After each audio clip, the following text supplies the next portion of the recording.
हिंदुस्तानी शास्त्रों में मनुष्य के हर कर्म के लिए मिलने वाले फलों की व्याख्या लिखी गई है, फिर चाहे वो अच्छे हो या बुरे। शास्त्रों के अनुसार जो लोग पृथ्वी लोक में अच्छे कर्म करते हैं उन्हें स्वर्ग सहित अन्य प्रकार के सुखों की प्राप्ति होती है, वहीं जो लोग नीच कर्म करते हैं उन्हें नरक के दुहकों को भोगना पड़ता है। शास्त्रों में वर्णित कई तरह के कर्मफलों में से एक है पराई स्त्री के साथ संभोग। मनुष्य योनि के लिए जो महत्ता भोजन और पानी की है, ठीक उसी तरह संभोग के भी अपने अलग कायदे व कर्मफल है। हालांकि प्रेम को तो कुछ विद्वानों ने ईश्वर का रूप माना है, लेकिन यही प्रेम जब मर्यादा और नीतियों को भूलकर वासना और संभोग में बदल जाए तो इससे बड़ा पाप कुछ भी नहीं है। विवाह पश्चात घर लाई अपनी पत्नी से संभोग के अलावा अन्य महिला को वासना की नजर से देखना व संभोग करना उस पाप की श्रेणी में माना गया है, जिसका कर्मफल जानकर आपकी रूह कांप जाएगी। गरुड़ पुराण में इस कर्म के लिए कठोर दंड की विवेचना की गई है। पराई स्त्री से संभोग को लेकर मनुस्मृति में लिखा गया है कि मानव को संयमित रहना चाहिए और पराई औरतों से शारीरिक संबंध बनाने से बचना चाहिए।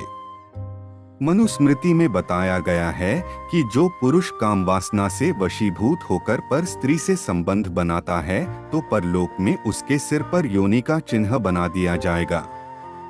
यह योनि का चिन्ह अगले जन्म में उस पुरुष के ललाट पर नजर आएगा। वहीं शास्त्रों के जानकारों की माने तो ऐसे संबंध बनाने के लिए स्त्री व पुरुष दोनों को समान रूप से पाप का भागीदार माना जाएगा व परलोक गमन पर उनकी जीवात्मा को दहकते लोहे के खंभों से आलिंगन करवाया जाएगा, जिससे जीवात्मा का शरीर जलकर भस्म हो जाएगा। इस लोहे की आग में जल रही जीवात्मा उन क्षणों को याद करते हुए रोएगी जब उन्होंने पापमय शारीरिक संबंध बनाए थे।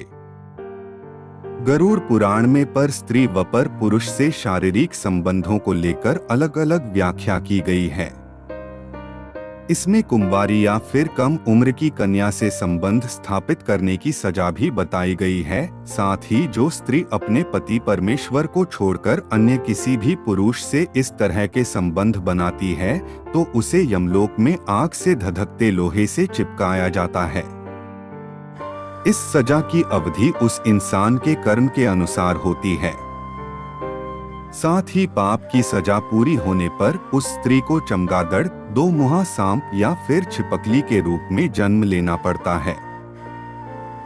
इसके अनुसार जो पुरुष अपने गोत्र की कन्या या महिला से काम संबंध बनाता है उसे यमलोक की यातनाओं के बाद लकड़बग्घा या शाही के रूप में अगला जन्म लेना पड़ता है।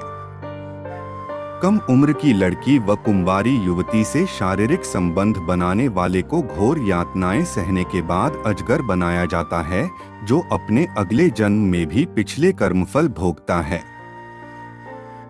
मनुष्य जीवन में कुछ लोग गुरु की पत्नी से भी संबंध बनाने से नहीं चूकते, जिनके कर्मफल के बारे में बताया गया है कि ऐसे पुरुष व स्त्री को अधिकाधिक वर्षों तक नरक के दुखों को सहन करने के बाद गिरगिट की योनि में जन्म लेना पड़ता है।